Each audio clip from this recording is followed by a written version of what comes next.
Bendito sea Hashem. Gracias, Padre, porque eres bueno. Gracias porque nos diste tu Hijo único,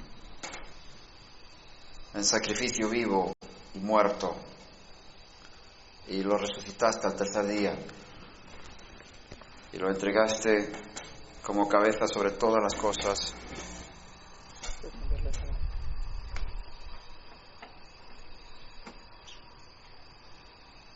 Lo entregaste sobre todas las cosas a la comunidad, a la congregación del Mesías. Bendito seas tú por haberle dado a todos aquellos que han experimentado el nuevo nacimiento.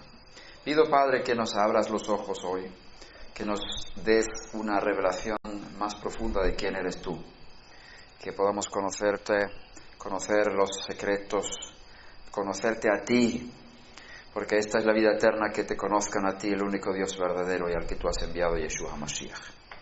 Bendito y alabado seas. Amén ve amén. Bien. Yo quisiera hablar del concepto de Dios. En Juan, del Evangelio, capítulo 4, nuestro maestro Yeshua está hablando con una mujer no judía. Normalmente no hablaba con los no judíos, en muy pocas ocasiones, pero en esta ocasión tuvo que pasar por Samaria, está escrito. El Espíritu le llevó allí. Y se encuentra con una mujer samaritana y empieza a hablar con ella, porque tiene propósito de llegar a todo el pueblo de ella con las buenas nuevas de salvación. Y ella empieza a discutir. Y dice, nuestros padres, versículo 20, nuestros padres adoraron en este monte. Y vosotros decís que en Jerusalén está el lugar donde se debe adorar. Yeshua le dijo, mujer, créeme, la hora viene cuando ni en este monte, ni en Jerusalén adoraréis al Padre. Vosotros adoráis lo que no conocéis. Nosotros adoramos lo que conocemos, porque la salvación viene de los judíos. Quiero parar en esta frase. Nosotros, los judíos, adoramos lo que conocemos. Vosotros, los samaritanos, adoráis lo que no conocéis. Con otras palabras, el concepto de Dios, de los judíos, quién es, cómo es el correcto. Yeshua lo dijo, nosotros, los judíos, sabemos quién es Dios. Adoramos lo que conocemos. Pero vosotros, los no judíos, no sabéis realmente quién es. Entonces hay que ir a los judíos a preguntar quién es Dios, quién es el Creador, cómo es. Y cada día decimos 3 veces, Shema Yisrael, Adonai Eloheinu, Adonai Echad. Escucha, Israel, el Eterno es nuestro Dios, el Eterno es uno. No 2, ni 3, solo uno. ¿Cuántos creen aquí que el Creador es infinito, que no tiene límites? Creemos eso, ¿verdad? No tiene límites, es todopoderoso, omnipresente, omnisciente, todas estas omnis que hablamos. Infinito, en hebreo decimos Ein Sof, que significa sin fin, infinito, ilimitado. Este es el concepto correcto de Dios. Él no tiene fin, no tiene límites. Si fuera más que uno, sería un límite entre uno y otro. Si fueran 3, serían 2 límites entre uno y otro. Así que para poder ser ilimitado, no puede ser más que uno. Este es el concepto de Dios judío. En el Salmo 85, uy, se me fue. Se nota que estoy un poco cansado.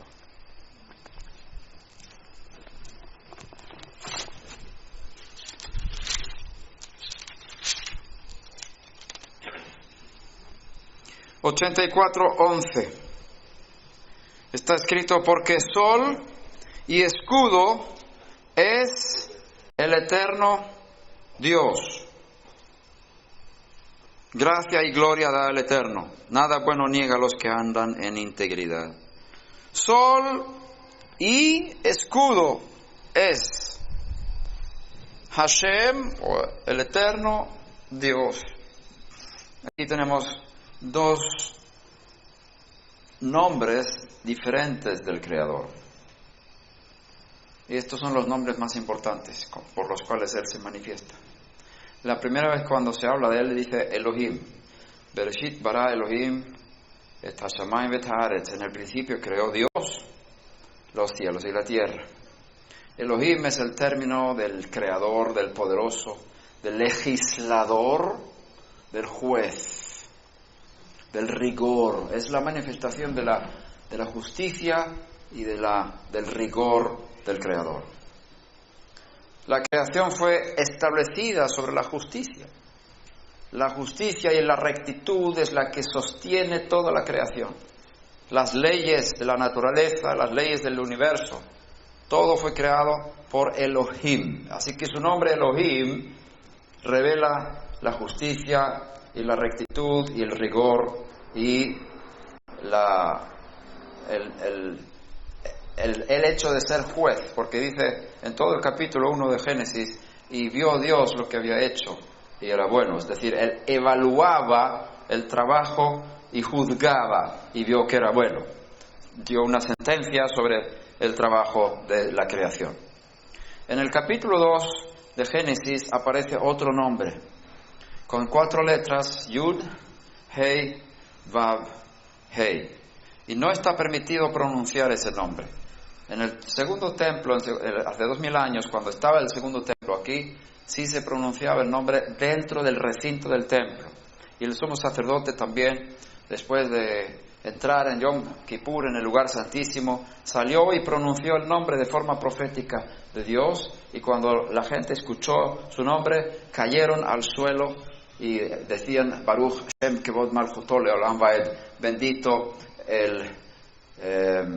la gloria de su nombre por siempre y jamás. Entonces no podemos pronunciar ese nombre, está prohibido por la ley judía, tanto para judíos como para no judíos.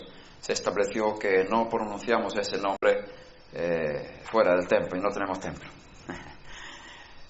Entonces, pero lo importante no es cómo se pronuncia el nombre, sino el significado del nombre, porque el Eterno se manifiesta a través de sus nombres. El infinito se manifiesta a través de sus nombres. Cada nombre representa una manifestación de Él, pero no es completo. O sea, la palabra Elohim, que aparece en Génesis 1, no muestra la totalidad del infinito. Es una parte muy reducida del infinito. Así que cuando decimos Dios, si hablamos desde el punto de vista hebreo, estamos hablando de una reducción del infinito en relación con la creación.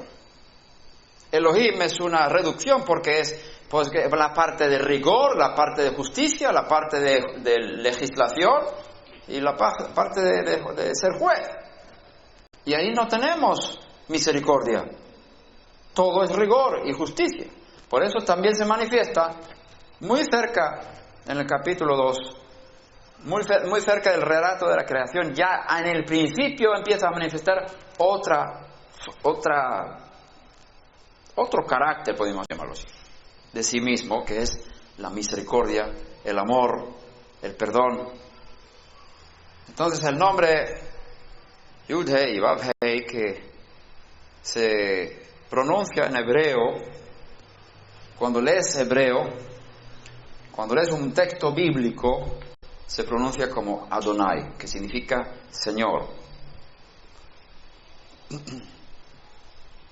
Hay otra forma también de referirse a ese nombre, se dice Hashem. Hashem significa en hebreo el nombre. Y lo tenemos en Hechos de los Apóstoles, por ejemplo, dice que estaban gozosos porque habían sido considerados dignos de sufrir por causa del nombre, Hashem. Otra forma de expresar ese nombre es el Eterno. El Eterno. ¿Por qué? Porque este nombre, Yud, Hei y Vav Hei, la raíz es Hayá. Es el verbo Hayá, que significa ser o estar. Y está en una forma ese verbo, en este nombre sagrado, que implica que Él fue, Él es y Él será también al mismo tiempo. El Creador está fuera del tiempo porque está escrito Bereshit bara Elohim. En el principio creó Elohim los cielos y la tierra. Cuando habla de principio se refiere a tiempo. Es decir, en el primer día de la creación se creó el tiempo. Con otras palabras, el Creador no está sujeto al tiempo, Él está fuera del tiempo. Él creó el tiempo. Y todo lo que tiene que ver con tiempo tiene que ver con creación.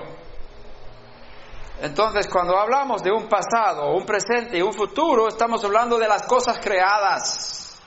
Y el Creador no está dentro de la creación. Él opera dentro, pero no es parte de la creación. Sostiene la creación con su palabra. Entonces, Él está ahora mismo en el pasado nuestro. Y Él está ahora mismo en nuestro futuro, al mismo tiempo. Su nombre expresa su estado de presente en lo que podríamos llamar toda la historia de la creación. Él está presente todo el tiempo. No existe el pasado para el Creador. No existe el futuro para el Creador. Por eso la traducción del nombre como el Eterno está dando un poquito de significado a su nombre. A mí me gusta esta traducción, el Eterno.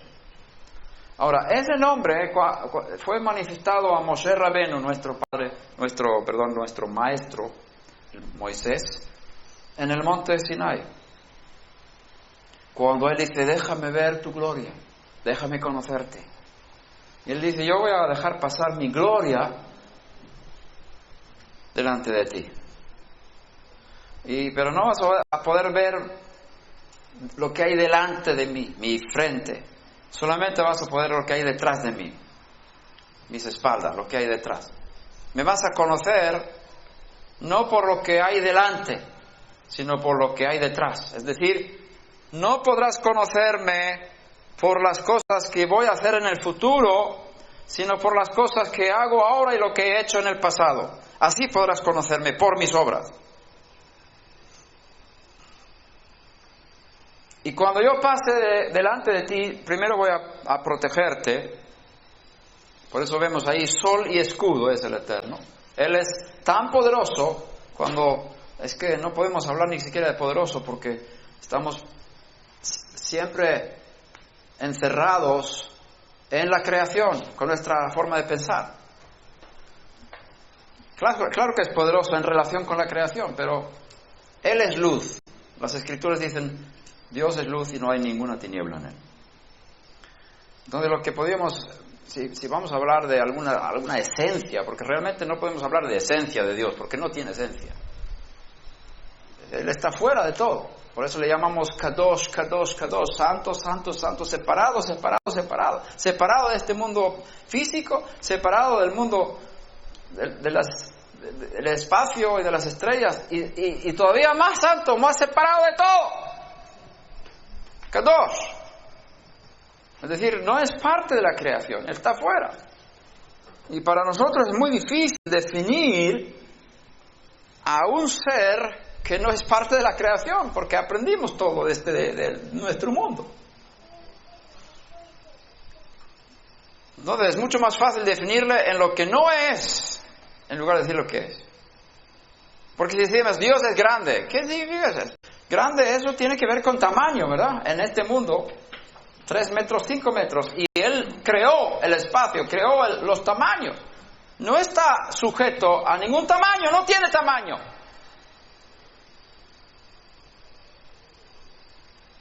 Además no puede cambiar nada. Está escrito que el Padre de las luces, en el cual no hay cambio ni sombra de variación. No hay cambio ni sombra de variación. Él no puede cambiar nada de sí mismo. Él no cambia. Porque cambio es parte del tiempo. Ahora soy así y luego soy así. Porque son 2 tiempos. Y cambio tiene que ver con tiempo. Y como no está dentro del tiempo, no puede cambiar. Wow, las mentes empiezan a explotar un poquito. Es bueno. Tenemos que salir de nuestro mundo para procurar de alguna forma entender al Creador.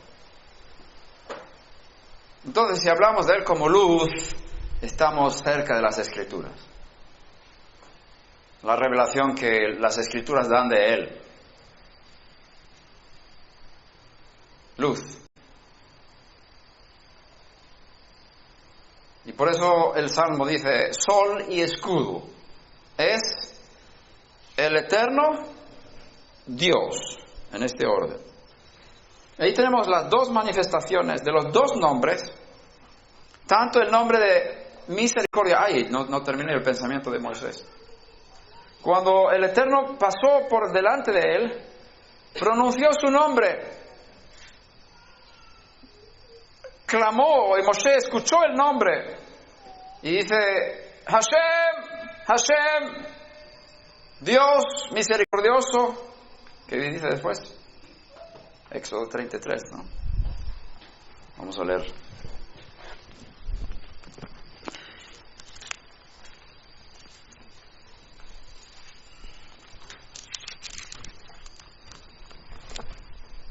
Dios compasivo y clemente, lento para la ira y abundante en misericordia y verdad. El que guarda misericordia a millares, el que perdona la iniquidad, la transgresión y el pecado.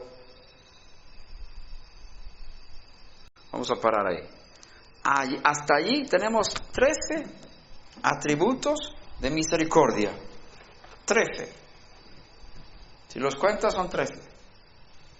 Y esa es la manifestación del nombre sagrado, el Eterno. Yud-Hei y Vav-Hei. Porque dice, te voy a dejar que conozcas mi nombre, dice. Y cuando él pasó ahí, pronunció todas estas palabras.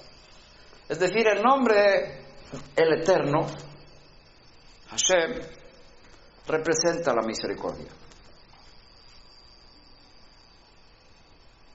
Y es un equilibrio en su manifestación en este mundo. Hay un equilibrio entre la justicia y la misericordia. La base de la creación es la justicia, por eso está escrito que Elohim creó los cielos y la tierra. Y toda sociedad tiene que basarse sobre leyes justas. Las leyes son para mantener la sociedad, para que no se destruya. Sobre la justicia podremos aplicar la misericordia.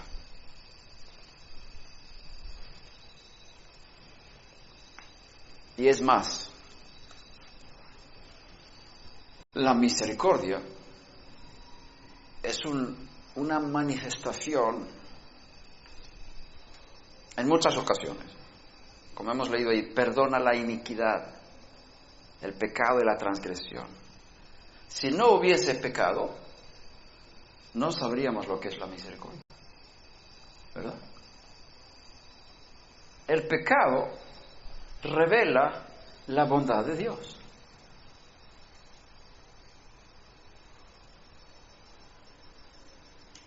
Todo tiene que servirle a Él. Él ha creado todo. Él creó incluso un mundo capaz de pecar. Él creó las circunstancias para que el hombre pudiera pecar. Por eso puso el árbol de la ciencia, del bien y del mal, en el huerto, para que el hombre pudiera pecar. Y el hombre pecó. Dios creó un mundo donde tú puedes escoger. Y por causa del pecado, el hombre experimenta el juicio, la justicia de Dios, la ira de Dios, el castigo viene sobre él.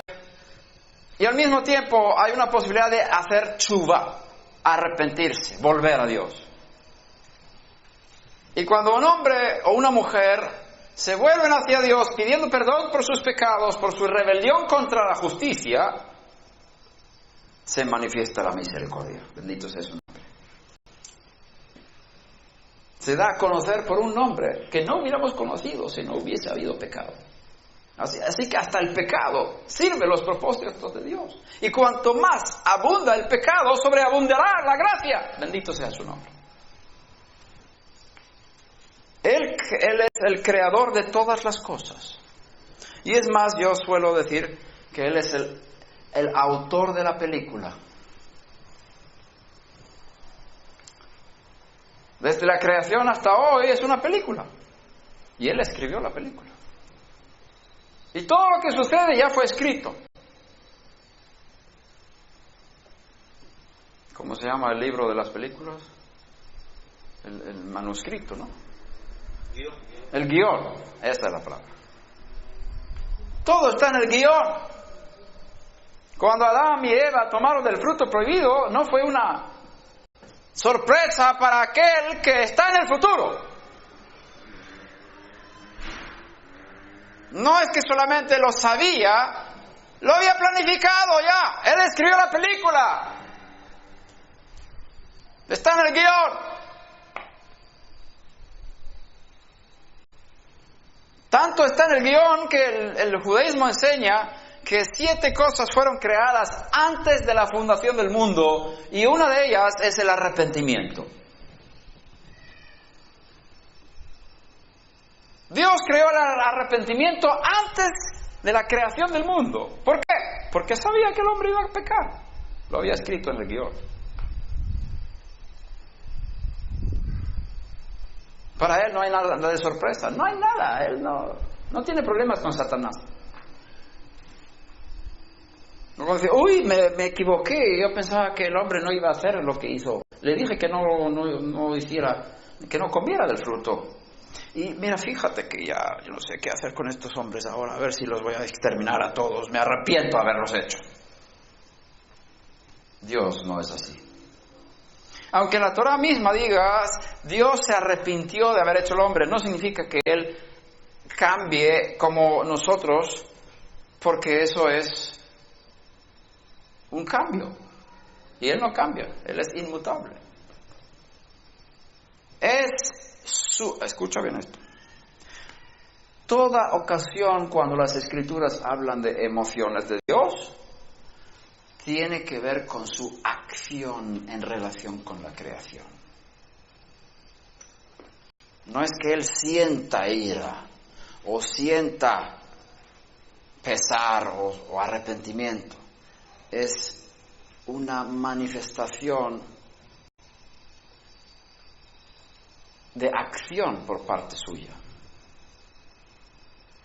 Por eso está escrito, se encendió su ira. Es decir, no está escrito que Él se enfadó. Se encendió la ira de Dios. No es lo mismo. Él no se enfada en sí, pero la ira de Dios se manifiesta sobre todos los hombres que se rebelan contra su Torah, sus mandamientos, y desobedecen. Entonces, esa ira de Dios es una acción de juicio sobre las personas. Pero no es porque Dios esté enfadado con vosotros. No es ese Dios que tenemos. Él se rige por leyes, por principios y no por emociones. Él siempre es el mismo. Lo que cambia son nuestras relaciones con Él, nuestra forma de obedecerle o desobedecerle, eso cambia. Nosotros cambiamos, por eso la acción de Dios hacia nosotros cambia, porque nosotros cambiamos. Pero no es que Él cambie. Tiene los mismos principios para todos los seres humanos en toda la historia. No puede tratar a una persona diferentemente a la otra si están haciendo las mismas cosas. Él actúa exactamente, justamente, legalmente, según sus principios, porque Él se mueve por la Torá, no por emociones.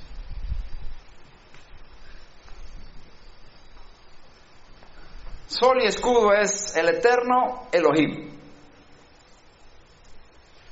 El equilibrio entre la justicia y la misericordia es como un sol. Y un escudo.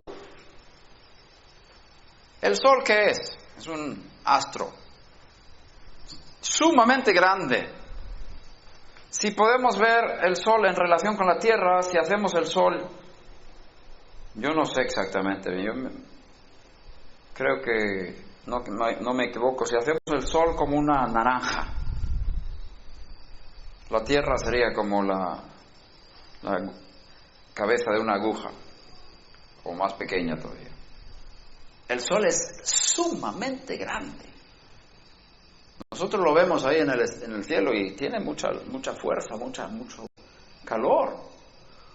Y la distancia entre el sol y la tierra es tan grande que la luz necesita 8 minutos para transportarse desde el sol hasta la tierra. 8 minutos. ¿Cuál es la velocidad de la luz? 300.000 kilómetros por segundo. 300.000 kilómetros por segundo. Y la luz necesita 8 minutos para viajar desde el sol hasta la tierra. Tan lejos está el sol. Y si ahora mismo se apagara el sol, nosotros seguiríamos viendo el sol durante 8 minutos. Porque la luz que nos llega ahora fue la que estuvo ahí hace 8 minutos. En la superficie del Sol hay 6.000 grados centígrados de temperatura. En el núcleo del Sol hay 15 millones de grados. Supongamos que pongamos el Sol aquí a 50 metros de aquí. ¿Qué pasaría de nosotros? Nos quemaríamos todos, nos moriríamos. Así es el Eterno. Él es como el sol. Nadie puede ver su rostro y vivir. O sea, si Él manifiesta toda su potencia, no existe la creación, se elimina. Por lo tanto, Él tiene que poner un escudo y proteger la creación de su gloria, de su potencia, de su poder, de su luz. Porque está escrito, Él es un fuego consumidor. Entonces, Él pone la luz y pone el escudo, la protección, para que podamos estar cerca de Él de alguna forma. Ahora, vamos a imaginarnos que quitemos el calor del sol. Quitemos el calor, porque está demasiado. Aquí a 50 metros, no, aunque tengamos un escudo, no podemos aguantar eso. Quitemos el calor y nos quedamos con la luz. Ahora vamos a intentar de conocer al sol desde la tierra. Tenemos un escudo, tenemos una protección aquí, el techo, y no vemos bien la luz. La única forma de ver la luz sería hacer un agujero en el techo, ¿verdad? Ok, hagamos un agujero. Vamos a hacerlo cuadrado, y miramos el sol. Y decimos a nuestros hijos, mira el sol. ¿Cómo es el sol? Cuadrado.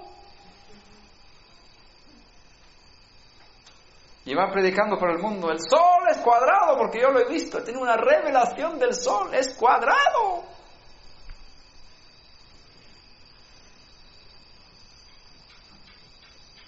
Supongamos que hagamos un agujero con la forma de un ser humano. Cabeza, brazos, piernas. Además, sentado sobre un trono. Y lo miramos. Los profetas vieron a Dios, está escrito. Y por otro lado dice, nadie puede ver a Dios. ¿Qué es esto? Vieron una reducción de Dios, una revelación chiquitita del infinito, porque si hubieran visto todo, se hubieran muerto. Por eso dice el profeta, esto era lo que me parecía la gloria de Dios. Cuando dice, yo vi uno sentado sobre el trono, su cabeza y sus brazos, lo que parecía sus piernas, pero no dice qué era, dice, parecía, y esto parecía la gloria de Dios. Porque él sabía que Dios no tiene forma. Dios no tiene cuerpo. Dios no tiene ojos, ni brazos, ni boca, ni orejas, ni piernas. Porque esto es parte de la creación. ¿Para qué necesitamos los ojos para ver? Dios no necesita ojos para ver. Él ha creado los ojos. No necesita orejas para escuchar.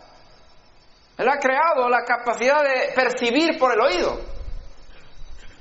No necesita piernas. ¿Dónde va a caminar él? Si él no puede moverse de un lado para otro, porque un lado de otro es parte de la creación, del espacio. Este lugar y este lugar. Tú no puedes decir Dios está allá o acá. No puedes, porque él no está dentro de la creación. Pero sí se puede manifestar aquí. Y cuando se manifiesta, lo puede hacer de forma reducida, para que nosotros podamos entender de alguna manera algo de él. Pero nos podemos equivocar. Miramos, cuadrado, pero es redondo. Pero es lo que vemos. Los profetas vieron a Dios sentado sobre el trono, pero eso no es Dios, es una gloria, es una manifestación, es un dibujo, y la luz que viene se parece a un hombre sentado sobre un trono, para darnos a conocer que Él es como nosotros en un sentido. En su manifestación hacia la creación, es como si fuera un ser humano. Nosotros fuimos creados a imagen y semejanza de Él. Nos parecemos, pero no de forma física. Sin embargo, cuando se manifiesta en este mundo físico, se manifiesta como si tuviera forma física. Como si tuviera. Entonces, ¿qué fue lo que vio Moshe Rabbeinu en la montaña? Está el escudo, está la fuente de luz, y hay un agujero en el escudo. Ese agujero proyecta una luz aquí abajo. La gloria de Hashem. Verás mi gloria, dijo. Yo haré pasar mi gloria. Entonces, Dios no puede moverse de un lado para otro. Pero su manifestación en la creación sí puede moverse de un lado para otro. Pero supongamos ahora que está el sol ahí. Abrimos agujero aquí se proyecta la luz como un pilar.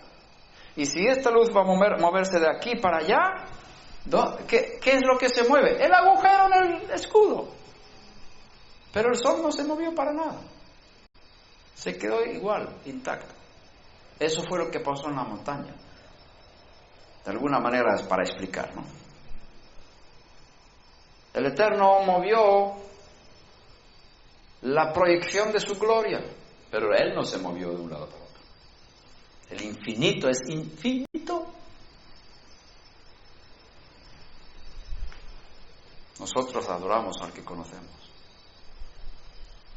Entonces, ¿qué pasó con el Hijo de Dios? Hay que saber que Dios no puede dar a luz. Como no puede cambiar, tampoco puede reproducirse.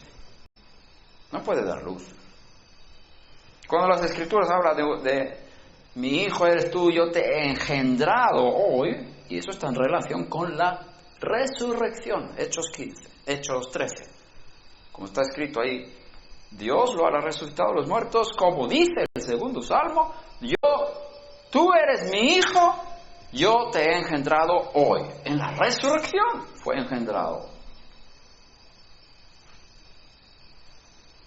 Pero no es que Dios se haya reproducido, sino que es una forma de hablar de creación. Porque está escrito, si alguno está en el Mesías, nueva criatura es. También está escrito que el nuevo hombre ha sido creado a la imagen de Dios. El nuevo hombre, que es el hombre de la resurrección. Entonces, no confundamos los términos. Cuando se habla de Dios como si fuera un ser humano que puede dar a luz, que puede extender su mano, que se puede sentar en una silla, esas son expresiones antropomórficos, dicen, palabra teológica, técnica, para hablar de que la Biblia tiene un lenguaje para expresar las acciones de Dios como si fuera un ser humano. Entonces, incluso está escrito que las montañas fueron engendradas. Sabemos todos que las montañas no nacieron de Dios, fueron creadas por Dios. Pero las escrituras de forma poética hablan de que las montañas fueron engendradas. Por lo tanto, el único Hijo de Dios es una creación. Cuando el primer Adán fue creado desde la tierra, el Creador hizo una estatua de barro y sopló con su espíritu en su frente, en su nariz. Y el hombre se volvió un ser vivo. Este es el primer hombre de la tierra. Rabbi Shaul habla del último hombre. El último Adán. El primer Adán y el último Adán. 1 Corintios 15, 47. Y luego dice el segundo hombre. Hay un primer Adán, un último Adán y un segundo hombre. El segundo hombre es de la resurrección. El primer hombre es de la tierra, mortal. El segundo hombre es del cielo y es eterno. Cuando el último Adán fue creado en el vientre de su madre, el Creador tomó material de su cuerpo que es tierra. Nuestros cuerpos son de la tierra. El cuerpo de Miriam es tierra. Y el Creador tomó material de la tierra, sopló y se creó el último Adán. De la misma forma como el primer Adán había sido creado por Dios, el último Adán fue creado en la tierra, o de la tierra, en la tierra y de la tierra. ¿Para qué había necesidad de un acto de creación en el momento de la fecundación de Yeshua? Para que él fuera igual a Adán antes de pecar. Él fue igual. Y Romanos 5:17 dice que Adán fue creado a la imagen del que iba a venir. No fue al revés. No es que Yeshua fuese creado a imagen de Adán. Adán fue creado a imagen del que iba a venir. Romanos 5:17. Entonces ya había un molde, una imagen.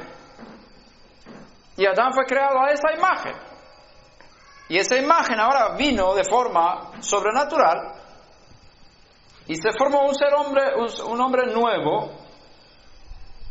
Por eso se llama el único Hijo de Dios. En su clase. Porque hay varios hijos de Dios. Adán es llamado Hijo de Dios. El rey Salomón es llamado Hijo de Dios. Israel es llamado Hijo de Dios. De Egipto llamé a mi hijo. Los ángeles son llamados hijos de Dios. Los hijos de Israel son llamados hijos de Dios. Dios tiene muchos hijos en diferentes niveles. Entonces, cuando habla del único Hijo de Dios, se refiere a único en su clase. ¿cómo era diferente a todos los seres humanos? No tenía pecado. Adán había caído en pecado y todos sus hijos nacen bajo la corrupción y el deseo de hacer el mal. Yeshua no tenía el deseo de hacer el mal activado, lo tenía potencialmente igual que Adán, pero él no comió del fruto prohibido. Por eso no fue activado ese deseo del mal, el mal no entró en él.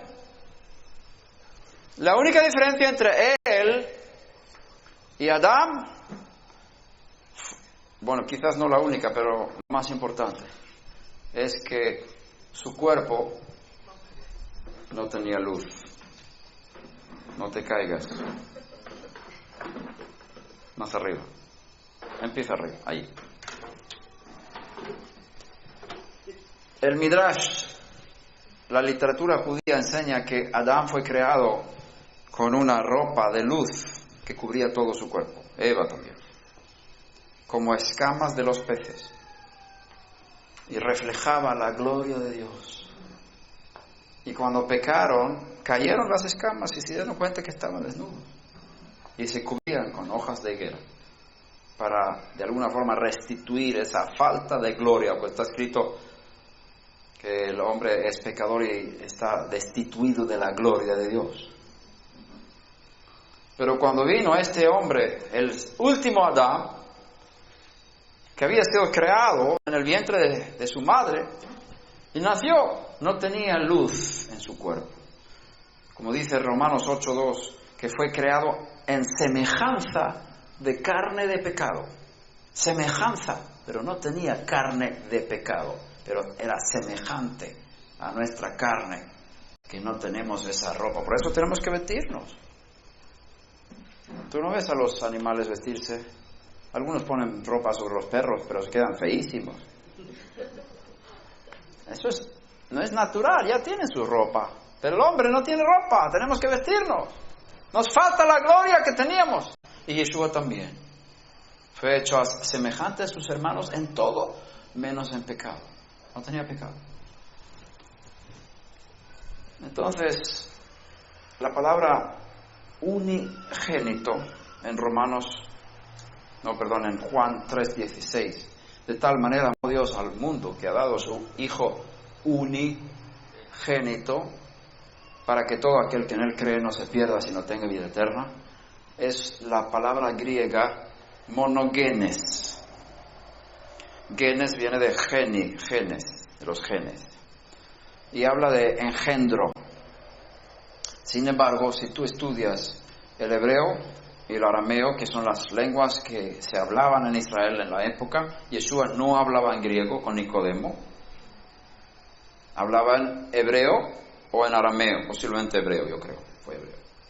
Y la palabra unigénito no se utiliza en el hebreo, se utiliza la palabra yahid, que significa único. Lo tenemos en Génesis 22, cuando el Eterno dice a Abraham, Avinu, ve a la tierra de Moriah y sacrifica a tu único hijo, al que amas, a Yitzhak, en una montaña que yo te diré. Ahí aparece la palabra único, yahid, que es la misma raíz que ejad, uno.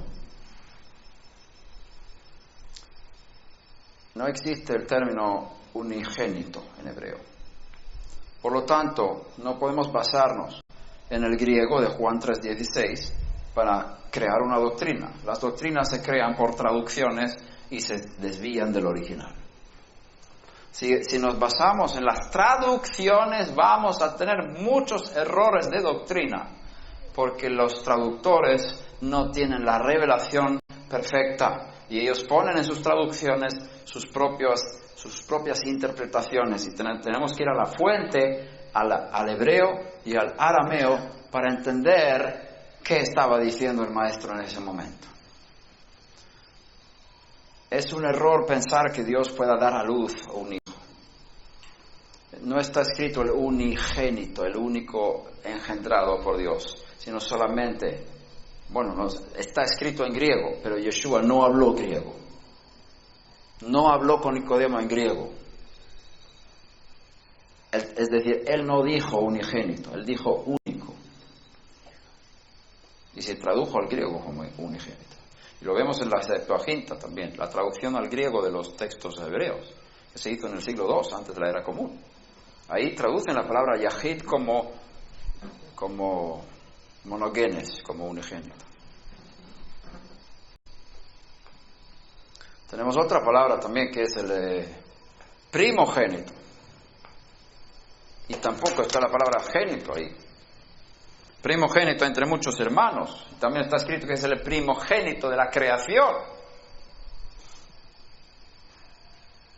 En Colosenses. Pero ahí la palabra génito en griego es prototokos. Tokos significa nacido. Pero si tú miras también la Septuaginta y miras cuál es la palabra hebrea detrás de prototokos, es la palabra bejor. Y no revela nada de engendro o de nacimiento ahí. Solamente es una posición. David fue el 8º hijo de su padre Ishai, ¿verdad? David, el rey. Pero el Salmo dice que él fue el primogénito. Bejor. Fue escogido por Dios como Abejor, como el primogénito. Pero no fue el primogénito. O sea, el enfoque no tiene que ver con el orden de nacimiento, aunque lo más normal era que el primer nacido fuera el primogénito, el bejor, sino tiene que ver con una posición de autoridad, una delegación de autoridades del padre para gobernar sobre el resto de sus hermanos, como en el caso de Yosef. Yosef recibió la vestidura tan bonita y los hermanos tuvieron envidia de él, pero el padre le designó como el primogénito. Pero no fue el primer nacido. Lo mismo David fue constituido por Dios como el primogénito, como el mejor, por eso él gobernaba sobre sus hermanos siendo rey. Así que el ser primogénito, si hablamos con ese término, mejor en hebreo, el primero, tiene que ver con posición y no tanto de engendro. Cuando habla de él como el primogénito entre muchos hermanos, se refiere a la resurrección. Antes de morir era el hijo único de Dios. Después de ser resucitado era el hijo primero de Dios, entre muchos otros. Por lo tanto, los hijos de la resurrección serán iguales a Yeshua en su estado de resurrección. Incluso sus cuerpos serán iguales, según Filipenses 3:20 y 21, que Él va a transformar nuestros cuerpos corruptibles en incorruptibles como el cuerpo de resurrección del Mesías. Nosotros tenemos cuerpos iguales que Él tiene ahora en la resurrección, incorruptibles, inmortales. Por eso Él es el primero entre muchos hermanos, como el fruto de cualquier siembra y cultivo. Hay un fruto primero y los demás que vienen después son iguales. Primicias, ¿no? Por eso es llamado primicias, la resurrección del Mesías. Entonces, el Hijo único de Dios es un espejo. Y volvemos ahora al escudo.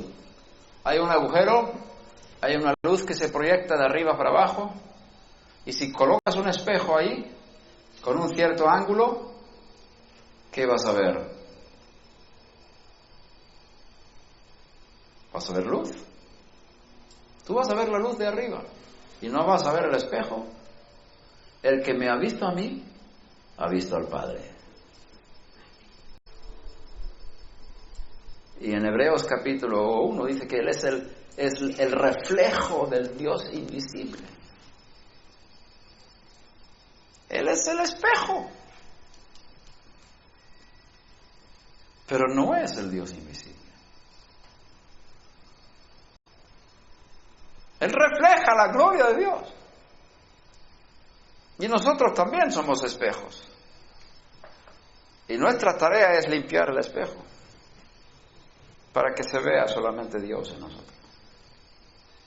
Está escrito que la meta de Dios en nosotros Para los que aman a Dios, todas las cosas ayudan para bien. Para los que son llamados conforme a su propósito, para ser hechos semejantes a su Hijo. Y su Hijo es un espejo totalmente limpio, que refleja la gloria del invisible. Y nosotros, Dios nos llamó a ser iguales que Él. Y entonces hay que limpiar el espejo, ¿no? Para que no se vea el espejo. Solamente se tiene que ver la luz del Creador que está en el rostro del Mesías, en nosotros. Sol y escudo es Hashem Elohim.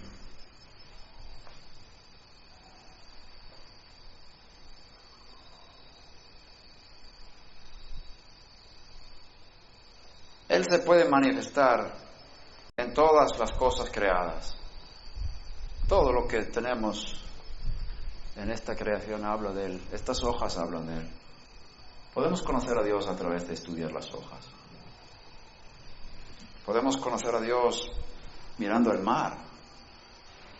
Dice que la gracia de Dios es como el mar. Viene como olas. Olas. Hay tiempos de visitación con gracia para un país, para una familia, para una persona. Podemos aprender de todas las cosas creadas acerca del Creador. Pero nada creado es el Creador. Él se puede manifestar a través de cualquier cosa creada. ¿Te acuerdas de Eliyahu que estaba en el monte? Vino un terremoto, no estaba en el terremoto. Vino un viento fuerte, no estaba en el viento. Vino relámpagos, no estaba en los relámpagos. Vino un soplo pasible y ahí estaba Dios. Y le habló con el viento.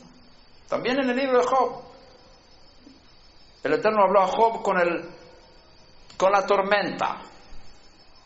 En la tormenta habló Dios. Para no hablar de Bilam, el burro. Dios habló por el burro. Él puede hablar por cualquier cosa creada, pero eso no significa que sea Él. Cuando se manifiesta por un hombre, si el hombre es totalmente puro, totalmente limpio, totalmente transparente o reflejante, como un espejo perfecto,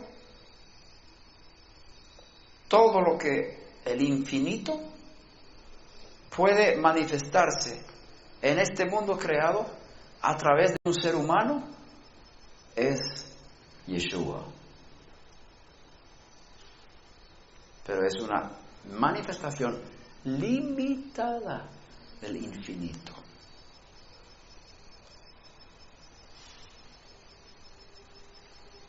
Cuando Él fue resucitado, fue elevado muy por encima de todos los cielos. Y Él fue puesto como el mejor, como el primogénito de la creación, como el gobernante de todo lo creado. Toda autoridad me ha sido dada en el cielo y en la tierra, muy por encima de toda potestad y autoridad, y sobre todo nombre que se nombra, no solamente en este siglo, sino en el siglo venidero. Todo fue sujeto debajo de sus pies. Él es el gobernante de la creación en estos momentos.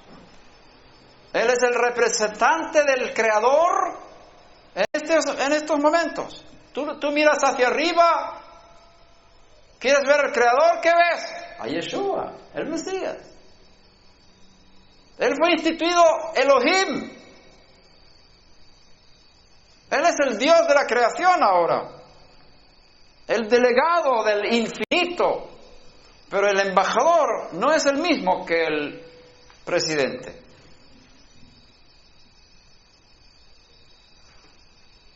El emisario no es el mismo que el que lo envía.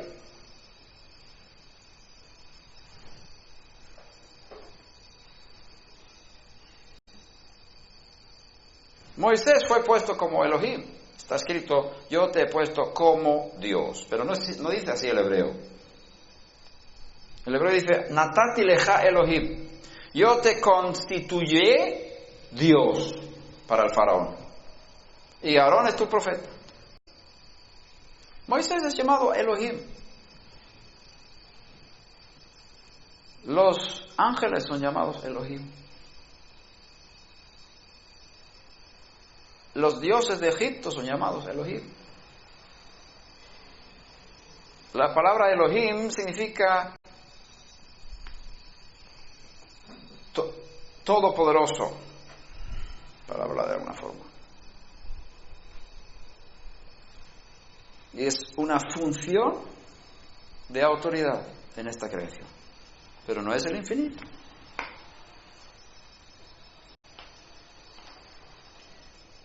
La palabra Elohim es una reducción del infinito y puede reducirse más. Por eso los jueces en Israel son llamados Elohim en la Torá. Elohim. Tú me preguntas, ¿Yeshua es Elohim? Claro que sí. Pero no es el Ein Sof, no es el infinito. Es una delegación. Él es Elohim en su nivel, como ser humano, elevado por encima de la creación, glorificado, puesto en la posición más alta. No hay nada más por encima de él, no existe nada más por encima, solamente el infinito está por encima. Hay un solo Dios y un solo mediador entre Dios y los hombres, Yeshua, el Mesías, hombre. En 4 ocasiones en las Escrituras está escrito, Dios no es hombre. 4 veces. Dios no es hombre. Ni puede ser hombre. No puede cambiar, no puede hacerse pequeño. Puede manifestarse a través de un hombre, claro que sí. No nos confundamos.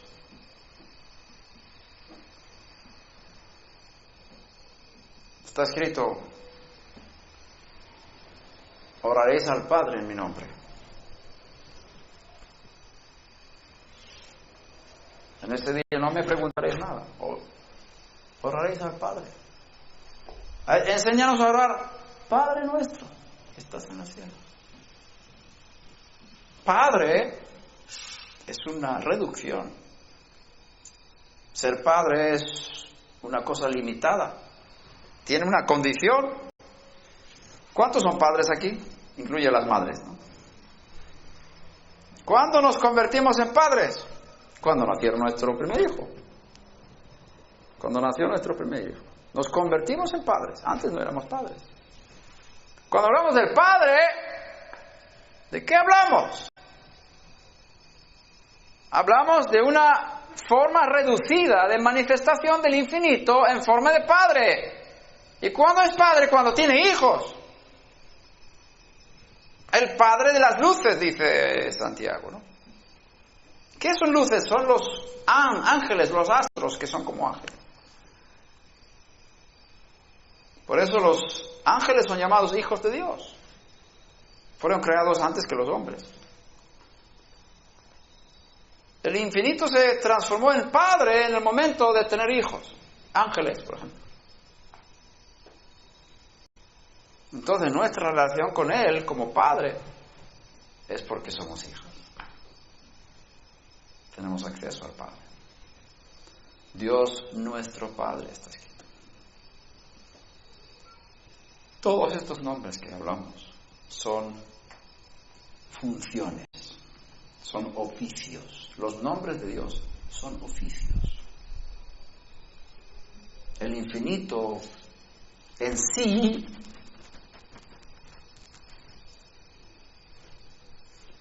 no tiene nombre.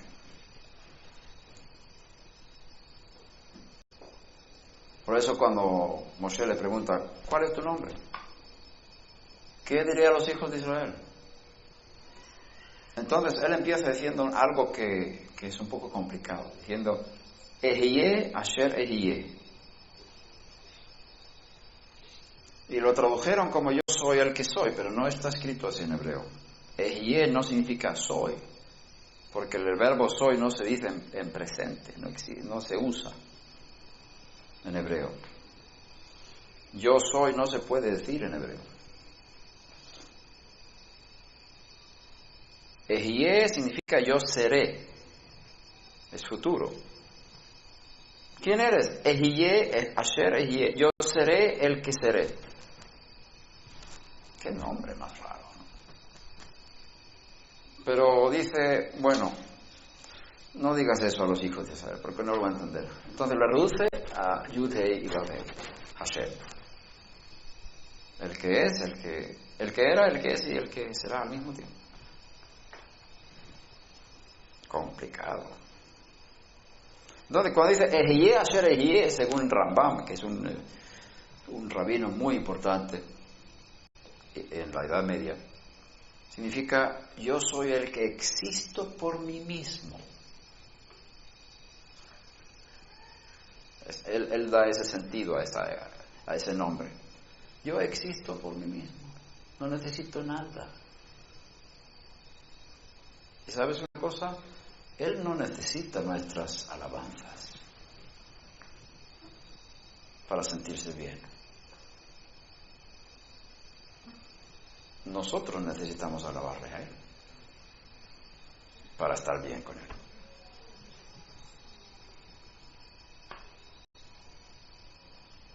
Cuando se manifiesta como Padre, lo hace porque Él ha creado la familia, es decir, Él es desde el cual toda familia recibe su nombre, ¿no? Y en la familia, si es una familia correcta, los hijos conocerán a Dios a través de su papá. Pero el papá tiene que comportarse correctamente. Si no, los hijos no conocerán a Dios a través del papá. Van a pensar que Dios es como su papá. Y eso puede ser muy dañino en su forma de concebir quién es Dios. Pero Él es un buen Padre. Muy bueno. Espero que esto haya despertado algo de curiosidad, de saber más. Espero que haya roto ciertos conceptos preconcebidos. Espero que nuestra mente haya explotado un poquito, porque no podemos reducir a Dios como si fuera parte de la creación. Ese es el concepto de los gentiles, de los dioses, que son tan chiquititos. Nuestro Dios no es así. Él tiene plena, perfecta control de todas las cosas. Él escribió la película. Y Él puede actuar dentro de la película, como el superhéroe de la película. Y está el malo de la película, ¿verdad? El malo de la película es Satanás. El autor de la película, el que escribió el guión, ¿hay alguna amenaza contra él por el malo de la película? ¿El autor de la película tiene que temer al malo de la película? ¿Le puede hacer algún daño? Absolutamente ninguno, porque la película es una historia. Es algo separado no es el mismo mundo que el autor. Satanás no puede hacer nada contra Dios. ¿Contra quién se rebeló entonces? Contra la delegación de Dios, que es el Mesías.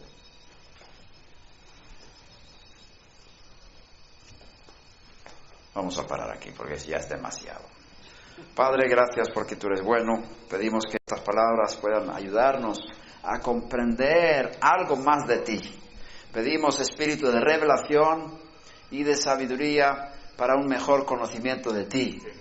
Y abre nuestros ojos para ver, ojos espirituales, para ver al invisible, para verte a ti, para entender tu magnitud, tu grandeza en esta creación. Te adoramos, te bendecimos, te glorificamos, te damos gloria y honra y poder, porque toda honra es para ti, eternamente y para siempre. Principalmente queremos darte las gracias porque tú permitiste que tu Hijo Yeshua muriera por cada uno de nosotros. Y a través de su muerte hay perdón y hay restauración y hay vuelta a tu corazón bendito y alabado sea tu nombre. Gracias por ser tan bueno con nosotros. Amén y amén. Bendito y alabado sea tu nombre.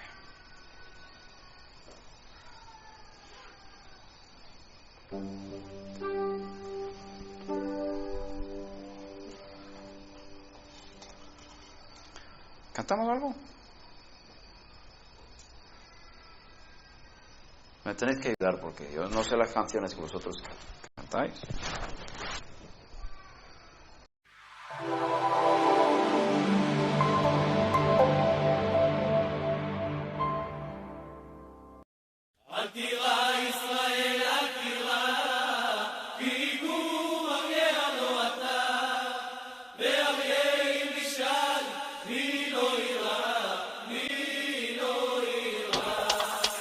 אל תירא ישראל ואל תפחד, כי אתה אף פעם לא לבד.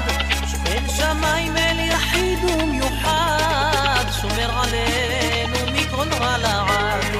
שומר עלינו בלילה וביום, שומר עלינו בכל זמן ובכל מקום, ביבשה, באוויר וגם בים. הוא מגן עלינו מכולם. אל תירא